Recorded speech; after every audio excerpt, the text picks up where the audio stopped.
ये 4 लोगों की बिल्कुल एक सच्ची कहानी है। ये उन लोगों की कहानी है जिन्होंने जंगल को मजाक समझा था, मगर वो नहीं जानते थे उनके साथ होने क्या वाला है। इन्हें नहीं पता था ये भूख से मरने वाले हैं और इन्हें जिंदा रहने के लिए किस किस चीज को खाना पड़ेगा। और आज की मूवी है जंगल और आप देख रहे हैं आवाज़े दास्तान। ये 1981 की एक सच्ची कहानी है। इस फिल्म की शुरुआत में हमें एक आदमी दिखाई देता है। वो सफर करता हुआ कहीं जा रहा था और फिर वो गाड़ी से उतर चुका था। गाड़ी वाला उसे ऑल द बेस्ट कहता है। ये इजरायली था और इसका नाम योब था। वो जल्दी से उस नाव में बैठ जाता है। फिर योब की नजर पड़ती है। कोई आदमी नाव रोकने के लिए हाथ दे रहा था। फिर योब नाव वाले को बता देता है और उस आदमी के लिए नाव वापस ली जाती है और साथ में उसे भी बिठा लिया जाता है। फिर वो आदमी योब का शुक्रिया अदा करता है और उससे कहता है, क्या तुम भी मेरी तरह अमेज़न का जंगल देखने के लिए आए हो? और फिर वो उससे कहता है, हाँ मैं अपना नाम तो बताना भूल ही गया, मेरा नाम मार्कस है। और फिर अब वो बातें करते करते अपने कैंप के पास पहुंच चुके थे। फिर योब ने यहाँ पे कहा, हाँ मुझे बचपन से ही शौक है, मैं अमेज़न के जंगल देखूं, इसलिए मैं यहाँ पे आया हूँ। और फिर यहीं पे मार्कस को उसका पुराना दोस्त मिल जाता है जिसका नाम केविन था। वो बहुत पुराने दोस्त थे। फिर मार्कस उसकी मुलाकात योब से करवाता है। मार्कस बहुत अच्छा इंसान था। वो हमेशा दूसरों की मदद करने के लिए तैयार रहता था और अब तीनों में बहुत जल्दी बहुत अच्छी दोस्ती हो जाती है। ये तीनों एक साथ बहुत एंजॉय करते हैं और पूरी रात ये मजे करते हैं। और फिर अगली सुबह जब योग बाजार जाता है तो वहाँ पे एक आदमी होता है। वो उसे देख के उसके पीछे आने लगता है। फिर वो बंदा उसका बाजार में पीछा करते करते अब उसे आवाज देता है और उससे कहता है, क्या तुम अमेरिकन हो? मगर फिर योग उसे कहता है, नहीं मैं तो इजरायली हूँ। फिर वो दोनों एक होटल पे रुकते हैं और वो आदमी उससे कहता है, क्या तुम्हें जंगल देखने हैं? फिर यहाँ पे योग ने बताया, हाँ मैं एक फोटोग्राफर हूँ और मुझे अच्छी तस्वीरों की हमेशा तलाश रहती है। फिर वो आदमी उसे एक आदिवासी लोगों की तस्वीर दिखाता है और कहता है, इन आदिवासी लोगों को आज तक किसी ने नहीं देखा। और फिर वो उसे एक और तस्वीर दिखाता है जिसमें वो खुद भी उन आदिवासी लोगों के साथ खड़ा होता है। और फिर योग काफी इम्प्रेस हो चुका था उस बंदे से। वो अपने दोनों दोस्तों से कहता है, यार कल उससे हम लोग मिलेंगे और हमें पता चलेगा उसके पास बहुत कुछ है। वो ऐसे आदिवासी लोगों को जानता है जिन्होंने इंसानों को कभी नहीं देखा। मगर इन दोनों को यकीन नहीं आ रहा था। फिर योग ने कहा, यार कल मिल लोगे तो खुद ही पता चल जाएगा तुम लोगों को भी ना। और फिर अगली सुबह ये तीनों उससे मिलने के लिए जाते हैं। केविन ने कहा, योग बता रहा था तुम सब कुछ जानते हो जंगल के बारे में? उस आदमी ने कहा, हाँ सब कुछ सेफ है मेरे दिमाग में। मगर वो उनको एक मैप दिखाता है। वो उसे बताता है हम कहाँ से कहाँ जाएंगे। फिर वो आदमी उन्हें कहता है, अगर तुम लोग दरिया के साथ साथ चलोगे तो तुम्हें बहुत सारा सोना भी मिलेगा। इस दरिया में बहुत सारा सोना होता है। फिर वो उन्हें एक तस्वीर दिखाता है जिसमें वाकई में लोग सोना निकाल रहे थे। और फिर हमें पता चलता है ये तीनों मान जाते हैं उसके साथ जाने के लिए। अगले दिन वो आदमी इन्हें एक मैप दिखाता है और कहता है हमें नदी के साथ साथ चलना है। और फिर उसके बाद ये लोग तैयार हो जाते हैं। ये सफ़र पे निकल जाते हैं। ये जहाज़ में बैठते हैं और यहाँ पे बहुत सारे और लोग भी होते हैं। ये सब लोग भी जंगल देखने के लिए जा रहे थे और ये सब लोग बहुत खुश थे। अब उनका जहाज़ लैंड कर चुका था। वो सफ़र के लिए रवाना हो जाते हैं। और फिर ये लोग जंगल में पहुँच चुके थे। उस अजनबी आदमी ने कहा, अगर हम में से कोई बंदा खो जाता है उसे नदी के साथ साथ चलते रहना है। और फिर वो कहने लगा, आज बारिश होने वाली है। मार्कस देख रहा था हर तरफ तो धूप निकली, बारिश कहाँ होने वाली है। फिर ये आदमी जो उन्हें अपने साथ लेके आया था, इसका नाम काल था। काल ने कहा, तुम जानते हो हम जिन लोगों से मिलने वाले हैं वो हमसे बहुत ज्यादा समझदार हैं और वो कभी बीमार नहीं होते। वो एक दूसरे के साथ रहते हैं और एक दूसरे की फिक्र करते हैं और एक दूसरे से मोहब्बत करते हैं। अगली सुबह ये चलते चलते इनको रात हो जाती है और फिर बारिश होने लगती है। सब कहते हैं, काल तुमने ठीक कहा था, बारिश होने वाली है। और फिर काल इन्हें कुछ आदिवासी लोगों के पास ले जाता है। ये उन्हें देख के बहुत खुश होते हैं। मगर ये तो बस सफर का आगाज था और उस रात ये सब लोग बहुत एंजॉय करते हैं। और फिर ये लोग अगली सुबह अपने असली सफर के लिए रवाना हो जाते हैं। और फिर यहीं पर इस नदी में सोना होता है। इन्हें छोटा सा टुकड़ा मिलता है सोने का। और फिर एक जगह के ऊपर बहुत सारी तितलियां होती हैं। ये बहुत ही अच्छी और जबरदस्त फोटो लेते हैं और फिर आगे चले जाते हैं। और फिर आगे जाने पर काल को पेड़ के ऊपर एक बांदर नजर आता है। वो उस पे गोली चला देता है, ये क्योंकि भूखे भी थे। और अब ये उस रात को पेट भर के खाना खाते हैं। मगर अगले दिन चलते चलते मार्कस के पाँव में बुरी तरह से मोच आ जाती है। इन्हें 3 दिन गुजर चुके थे और ये बुरी तरह से थक चुके थे। अब ये लोग फैसला करते हैं, हम नदी में राफ्ट बनाएंगे और फिर उसके सहारे हम लोग नदी में तैरते हुए जाएंगे। क्योंकि मार्कस बिल्कुल भी नहीं चल पा रहा था। अब ये राफ्ट बनाने लगते हैं। ये तीनों मिलकर लकड़ी का एक राफ्ट बनाते हैं और फिर ये लोग उसे पानी में उतार देते हैं और फिर उस पर बैठ जाते हैं। शुरू शुरू में तो सब सही लग रहा था, मगर जैसे जैसे वक्त गुजरता जाता है, शाम होती जाती है, नदी में पानी बहने की रफ्तार तेज हो जाती है। मगर फिर यहीं पर केवन और कार्ल एक दूसरे से लड़ने लगते हैं। बड़ी मुश्किल से ये दोनों इन्हें चुप करवाते हैं और फिर वो पानी से बाहर आ जाते हैं। मगर कार्ल कहता है मैं अब इस नदी में नहीं जाने वाला। फिर कार्ल उन्हें मैप पे एक जगह दिखाता है और उन्हें कहता है तुम तैरते हुए यहाँ पे जाओगे, यहीं पे वो आदिवासी रहने वाले हैं, मैं भी चलकर वहाँ पे पहुँच जाऊँगा। फिर कार्ल यहाँ से जाने वाला था। वो कहता है यार गुस्से में कुछ ज्यादा ही हो गया, दिल पे ना लेना तुम लोग। वो सबसे मिलता है और फिर वहाँ से चला जाता। मगर मार्कस जख्मी था पर उसे पानी से डर लगता था। उसने कहा मैं भी कार्ल के साथ जाऊँगा और फिर वो चला जाता है। और फिर केवन और योग ये नदी में फिर से उतर जाते हैं, मगर यहाँ पे पानी बहुत तेजी से बह रहा होता है, जिसकी वजह से उनकी राफ उलट जाती है। मगर केवन किसी तरह से उस नदी को पार कर लेता है। योग वहीं पे फंसा होता है, वो उसे आवाजें दे रहा होता है।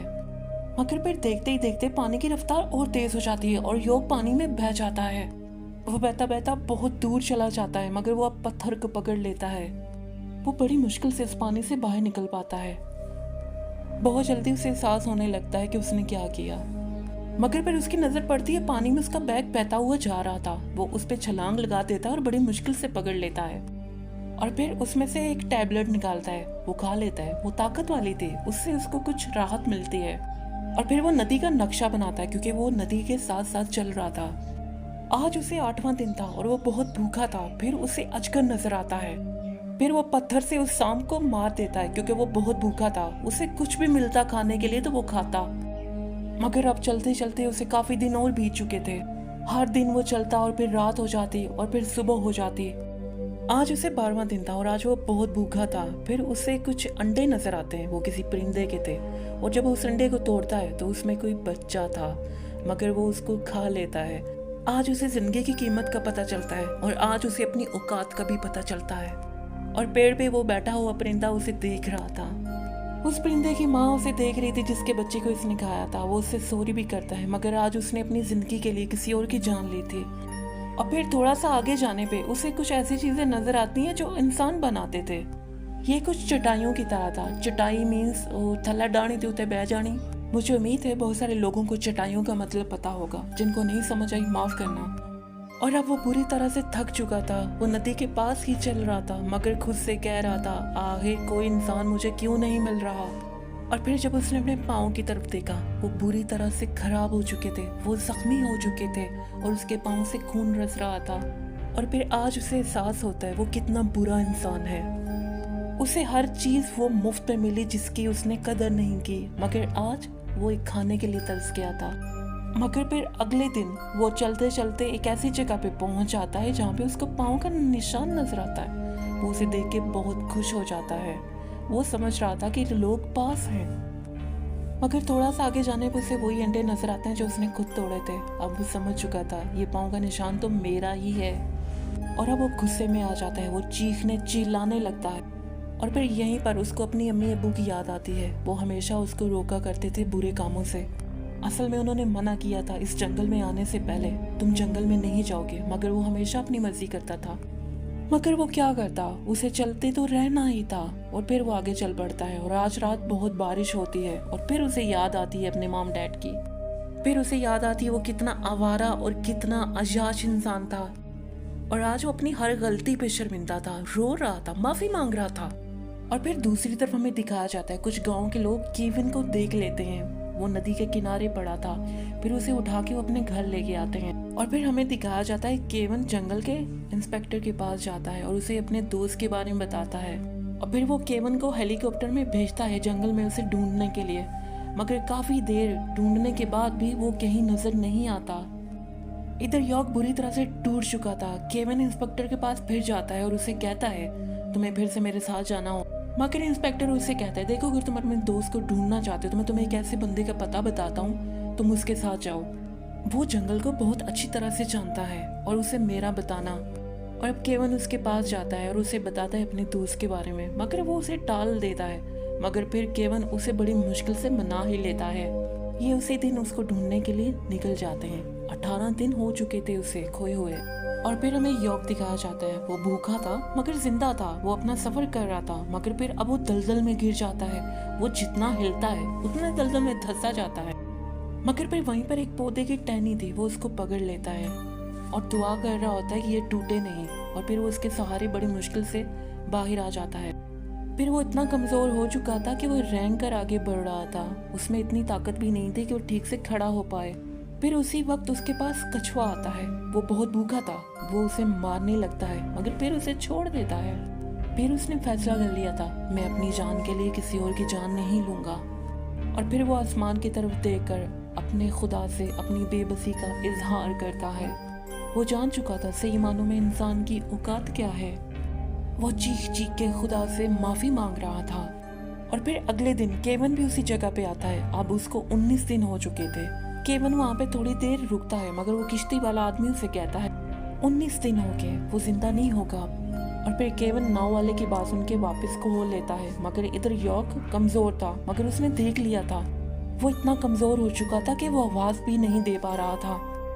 अब यॉक अपनी जिंदगी को अपने हाथों से जाता हुआ देख रहा था, मगर इधर केवन उसे देख लेता है और वो भागकर वापस आता है और यॉक को अपने गले से लगा लेता है। नाव वाला ये देखकर काफी हैरान था, क्योंकि यॉक को पूरे 19 दिन हो चुके थे इस जंगल में, वो भी अकेले और भूखे। और फिर यॉक को वापस ले आते हैं, मगर वो बहुत कमजोर हो चुका था। वो इतना कमजोर हो चुका था कि वो सहारे के बिना नहीं चल पा रहा था। और फिर यहीं पे दिखाया जाता है एक बच्ची यॉक को फूल दे रही थी, वो बहुत खुश था। और फिर हमें यहाँ पे पता चलता है काल के बारे में। यहाँ के पुलिस के पास बहुत सारी शिकायतें थी। वो लोगों को जंगल ले जाता और फिर छोड़ देता, मगर इस बार काल और मार्कस का किसी को भी पता नहीं चला था। इन्हें आखिरी बार एक दूसरे के साथ देखा था, उसके बाद इन दोनों को किसी ने नहीं देखा। हालांकि यहाँ की पुलिस ने बाद में भी इन दोनों को बहुत ढूंढा, मगर किसी का नामो निशान तक न मिला। और फिर आखिरकार इनकी खोज रोक दी जाती है। और फिर यॉक उसके बाद एक किताब लिखता है जो उसके साथ जंगल में हुआ था। और फिर केवन और यॉक वो हमेशा एक दूसरे के दोस्त रहते हैं। और यॉक जिंदगी की कीमत समझ चुका था, वो जान चुका था इंसान की औकात क्या है और इंसान की जिंदगी पल भर में कैसे बदल सकती है। और फिर ये रही आज की मूवी। उम्मीद है आपको ये बहुत पसंद आई होगी।